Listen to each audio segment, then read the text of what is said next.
While we're in this ticklish, sensitive, fun area, I remember you and I having a conversation because you're an actor, and you said you weren't back then. Like that was your first audition as an actor, but and since then now you get a little acting career, and a little.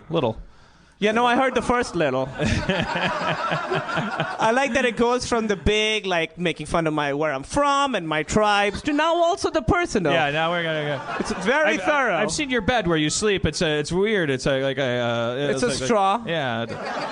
It reminds me of home, Dan.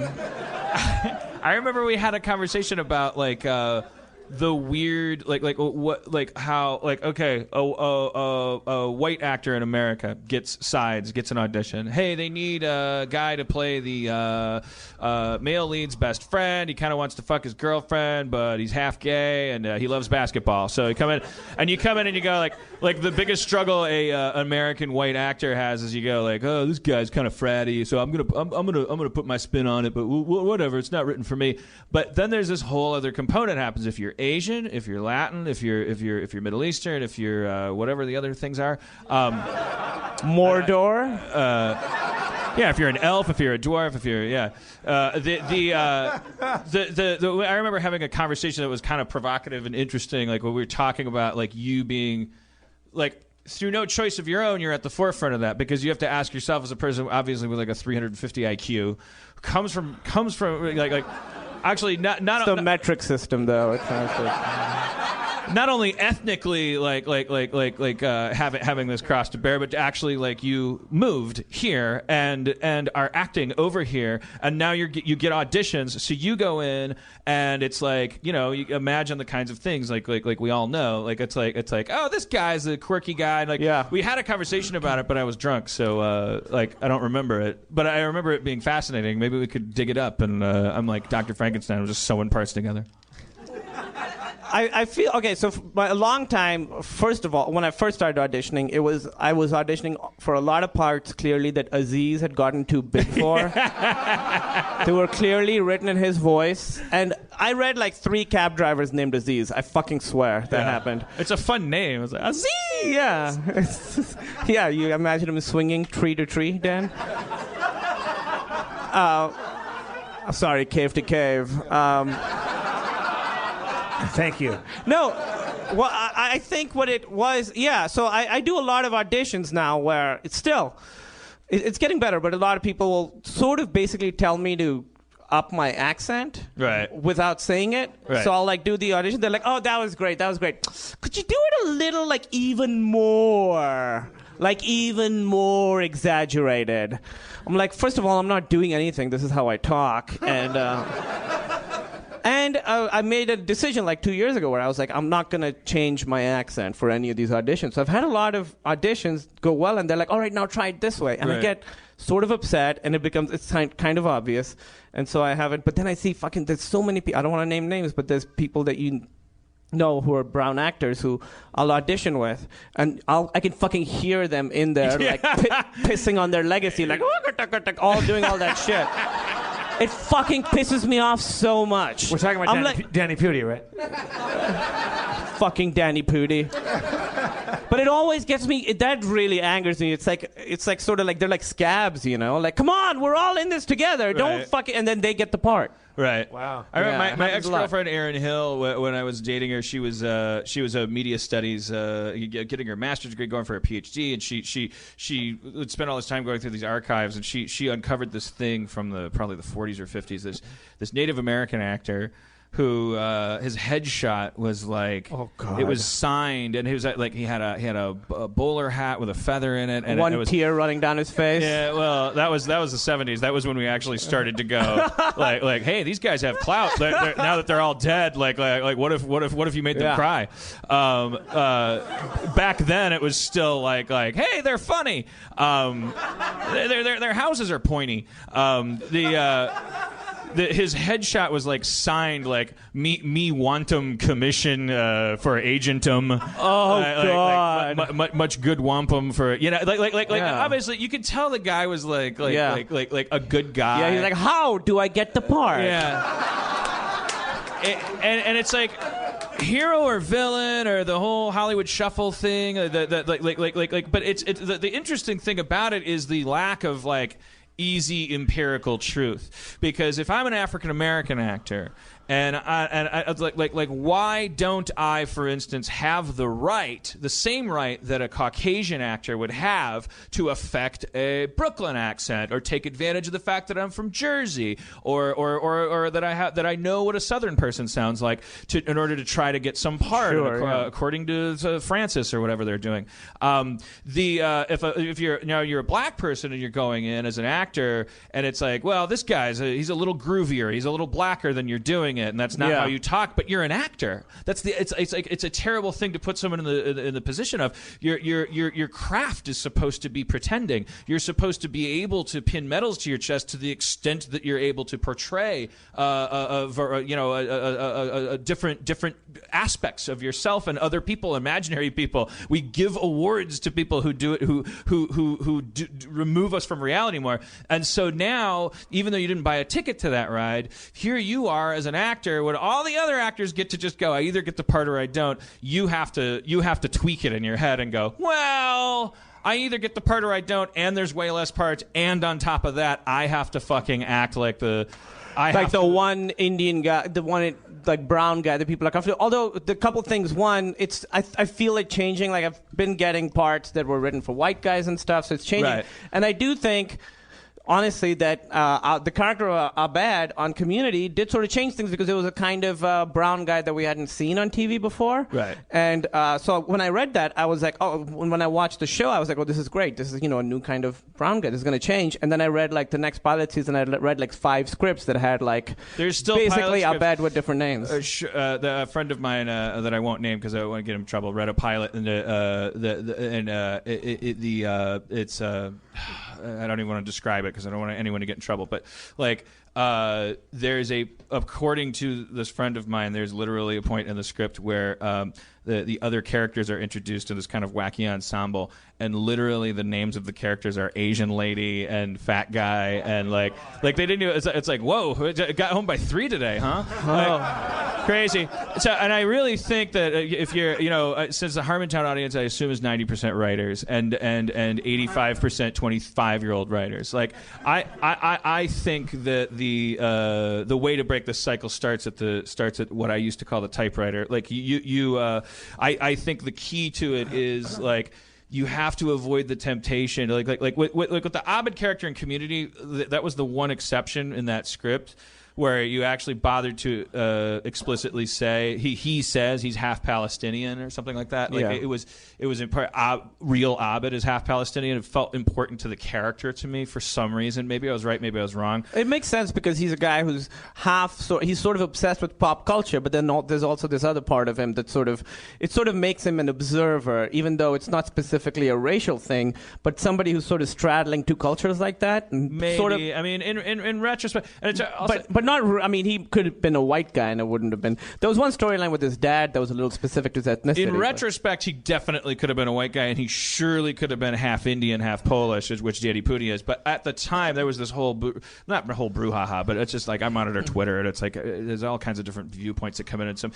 justifiably, some come in and go, why do you have an Indian guy playing a half Indian guy playing a half Arabic guy? Like what are you doing? So all brown people, blah blah blah. Very justifiable, absolutely. But it didn't shake down that way. You create a character. You say, okay, this is based on my friend, real Abed, whose dad was Palestinian, whose mom was whatever, Nordic or something, and who had this very specific backstory to him.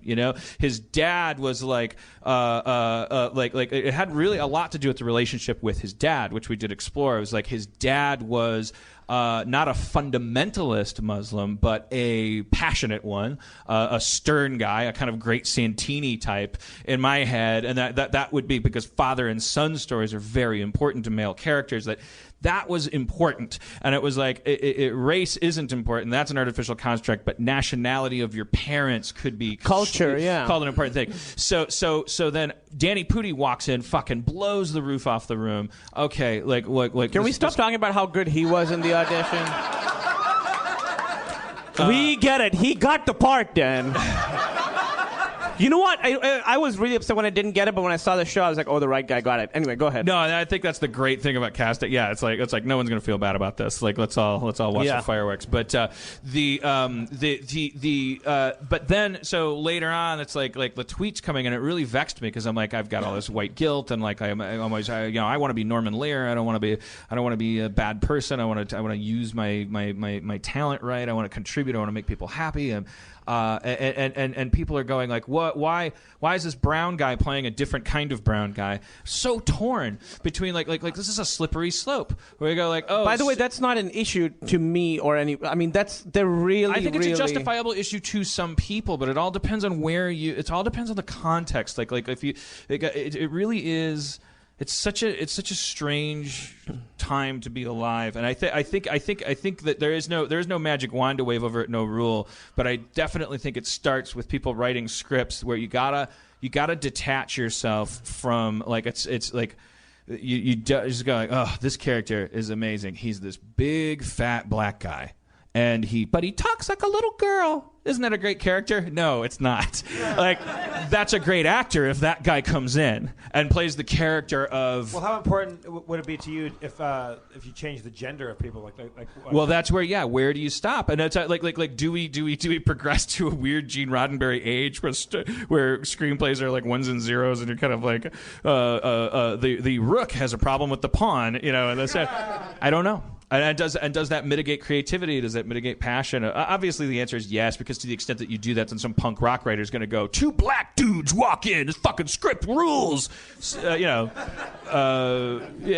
whatever. So we don't have to keep talking about that. It's because there is no finish line for that. I think the discourse is the valuable thing. I think that people talking about it is the only place that it's valuable. I think as long as you're aware of that, I think a lot of times, a lot of scripts I read, it's just funny. I can read it. I'm like, oh, the line isn't funny. It's funny because whoever wrote it in his head heard it in an Apu accent or whatever. That happens a lot. Right, I've gone into, I don't want to, this is too specific. We won't tell anybody. All right, okay, so this is very specific. Can I sort of tell you later to take it out if I decide? Is that okay? Yeah, that's fine. Well, I had this one. You raped a baby. I did this one movie. What'd you say? You raped a baby. TLDR, semicolon, whatever. Yeah. I wanted to rape a black baby, but then, I was like, race doesn't matter, so it was like Hispanic or whatever. Some kind Snickers. It's Savage Spot. I'm sorry, we can't edit it out. That's where we did our Snickers spot. They pay us a lot of money. Sure design T-shirts. So soft. This segment brought to you by Nabisco. I had this movie that I didn't audition for. They'd seen my stuff, they liked it, and it wasn't a huge part, so I went in, and the first day of shooting, they were like, so how thick are you going to do your accent? And I was like, well, I'm not going to do it thick at all. And they were like, what do you mean? It's supposed to be a thick Indian accent. I was like, well, I sort of have the 10-year out of Pakistan accent, and that's what it's going to be. So it became this huge thing. Producers were calling in stuff, and I called my agent, and I was like, I think they're going to fire me off this movie. And I was like, I know I can make this part funny being myself with the lines, but I don't know if I can make it funny if you want me to do like a crazy accent. And then I was like, just let me do one the way I talk, and then we can talk after that. And it worked great, and they were like, all right, just do what you're doing. So I think a lot of people are just scared of writing parts or imagining parts that don't fit into whatever, their little boxes or whatever. It's hard to see. As we get, in the beginning, like there was now there are a lot of black characters on TV, and they're all sort of varied and different. And I'm sure there's still strides to be made. But there was an actor, Emily was telling me about this. There was an actor in, when was it, Emily? His name was Sleep and Eat, is what he went by. And his whole mythology... Sleep Aid? Sleep and Eat. Like sleep and eat. He was an actor, and his whole thing was, just give me a place to sleep and something to eat, and I'll work for you. Like, he totally played up that whole... So he could step or fetch it. Yeah, it really was like that. It was like that. And wow. And that wasn't... He wanted wampum for his... Yeah, that wasn't that long ago, and it's changed. So... So on one side of it, you got writers. Writers have got to do everything they can to go like, okay, I'm going to create a character that's based on an emotional component, and if there's biographical components, then that comes out in the wash. And then on the actors' side, it's like, I think if you're the Meryl Streep of Pakistani actors... then you could maybe fuck around with it. If they go like, yeah, lay the accent on a little more thick. You go like, okay, I'm going to do that based on my decades of studying all of these different kinds of.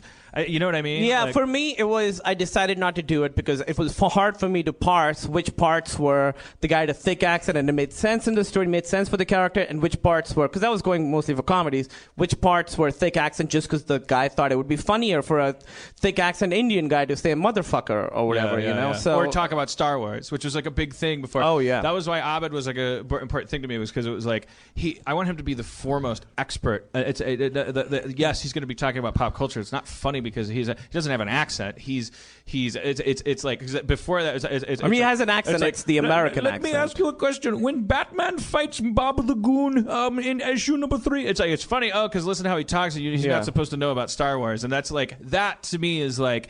Kind of like a black guy in a dress. It's like all a part of the same like tree. It's like okay, there's nothing. The character's not real. The character's like. But then also when you think of something like nerd, the way that nerds are written a lot of times are also in a box. So Star Wars is a good example. I read so many scripts where someone's a nerd. If they talk about Star Wars, that's like, oh, they're a nerd. And I would always, if I'm working on something and there's a Star Wars reference, I'm like, that feels so generic. That feels like you're just saying sci-fi. Right. Make it more specific. Make it Lord of the Rings or something. So for everything you do, there's these sort of pointers, like little ways that you put people in boxes. Yeah. I can't believe you guys are here still.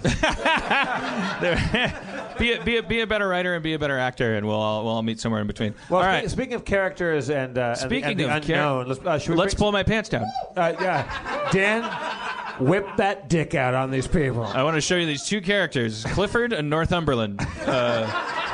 Let's bring. They're Spencer classics. They're classics. Spencer, when you come to the stage. Spencer Crittenden is in.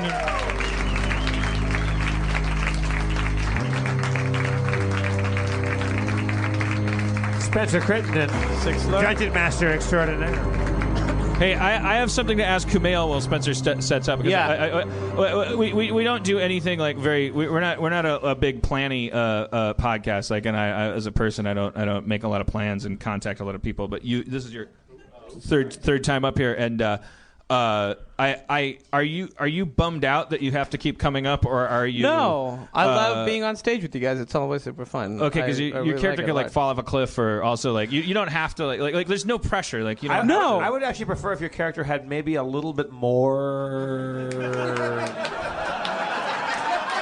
You give us more. What's the word I'm looking for, Dan? I don't know. Spice. A little more. You know what's funny? Could you cave it up a little more? Cave it up. What's ABC funny is Geico, cave it up. For black actors, there is a phrase they always say: "Be more street." That's what they say, or Right. more urban. Urban, yeah. For my people, there isn't Give us that more word attitude. yet. Attitude. Like Yeah, black attitude. people hear a lot. For in us, auditions. there isn't like a set number of like adjectives that you can use to really. What? There must be some. There's certainly in casting offices. They'll say even more. Some people stereotypical. Obviously, Ooh, they yeah. say, "Yeah, that one's harsh." One woman was like, "All right, that's good, but be even more funny." But the way she said it was like, you know what I mean? Like, like you people. Could you be? They less, want me to do. Could you be less 6'10" and more? I don't know, 7'11"? Yeah. You're at an 8. Need you at a 7-11. What I'm getting right now is like a B+ poo. Yeah. I want like a. They really want you Like to an do. Apu. They really want you to do the Apu accent, which is voiced by a white guy. Yeah, hilarious. Right. Their idea of an Indian accent is literally a white guy. Oh. Anyway, but you know what? It is getting better. What did you think about? God damn it! What's his name? He's an awesome actor, Monk. Tony Shalhoub. Did you see Quick Change with Bill Murray? I don't remember. I saw it when I was a little kid. He plays a cab driver in it. Bad first impression. And he plays a cab driver who is he doesn't speak English. And he's like, it's this farce. Like Bill Murray's trying to get out of town. He robbed a bank, and now he just can't get out of New York. And one of the complications is like Jason Robards, who plays this detective, is one step behind Bill Murray, and he's trying to pick up his trail.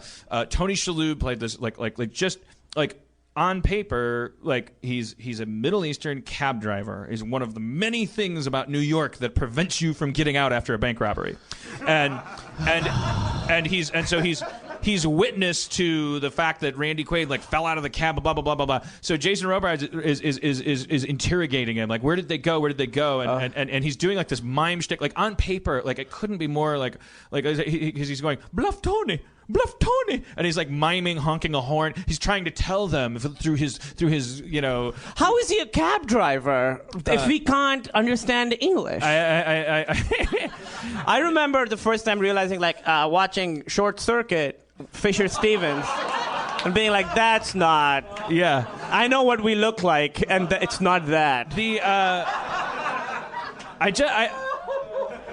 I just always like if you watch it, go rent Quick Change. It's a really like I don't know, it's amazing little like 3 a.m. movie. Snuggle up with your girlfriend or boyfriend, open-minded night, and or your dog, but not if whatever. It doesn't. Don't fuck your dog. That's what we're saying. And also, I'm not equating bestiality with homosexuality or with heterosexuality. No. Those were 3 distinct types of people. Cuddle up with whatever you want to cuddle up with, or don't cuddle. Hang upside down like a bat. Don't cuddle. Yeah. The point is not what you're doing. The point is the movie. There's no wrong way to watch Quick Change, is what you're saying. I don't know. I think fucking your dog and watching it might be. I think that's bigoted of you to say that. I say. Yeah. What if the dog's into it? There are people. Why is that a crime? We have a lot of people that are going to hear this podcast, and some of them may want to rape an animal while they watch Quick Change. And I say, good for you. Well, no, rape, but rape consensual. That dog and what? The important thing is that you watch Quick Change. The animals aren't important here. Different people have different priorities. Write a stereotypical Middle Eastern character while watching Quick Change. Just watch Quick Change. Yeah. Tony Shalhoub walks into this character that is written as a sandtrap of stereotypicality. It's no pun in. Wow. I love that play of words. All right.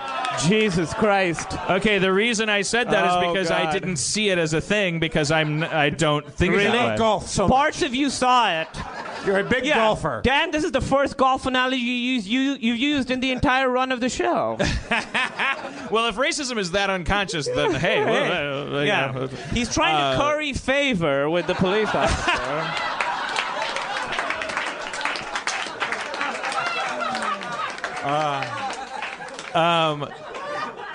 Tony Shalhoub, who is like I Save it, Dan. You can salvage this. Go watch it. It's the scene. Jason Robards is talking to this guy, this character that may as well be Mickey Rooney in Breakfast at Tiffany's. Oh dear. But Tony Shalhoub, like who didn't say no to that audition. I'm not at all like flying in the face of anything that we've said. And but it's an interesting thing to look at because Tony Shalhoub, he made some decision walking onto the set that look, I'm an actor and I'm going to make people feel this character's pain and frustration. I'm not going to make them hear his funny accent and hear stuff. Like only thing I can remember from that scene is like Jesus Christ, this guy is so scared and so he's alone and he doesn't know what's happening. It brings you to the brink of tears. It's just supposed to be this stupid gag about this guy that talks funny. But I'm telling you, take a look at it. Tell me if I'm wrong. Email me, whatever. You know my email address. Next Harmontown, we just screen Quick Change. Yeah. And I can guarantee you, we'll get Tony Shalhoub for that one. Oh my God, that would be amazing. Another thing I remember the first time being watching this, and as a kid, and being like, "That's not right." Was I think it was Bad Boys, where there's a part where they're talking to a clerk at basically a 7-Eleven, whatever. Do you remember that scene? And the guy calls him a mother bitch, and I was like, "Oh." We know, everybody, if you know enough to know that bitch is a swear word and that mother something is a swear word, you know it's motherfucker. Mother bitch, nobody's ever said that. It's funny. You guys are like Mad Libs. You don't know what you're doing. Yeah. Oh, you pussy. Oh, my goodness, chicken. Your motherless dog. I put a goat in your foot. You chode punter. Spencer, keep it the fuck down, would you? Enough. All right, we need enough. Sorry. We need to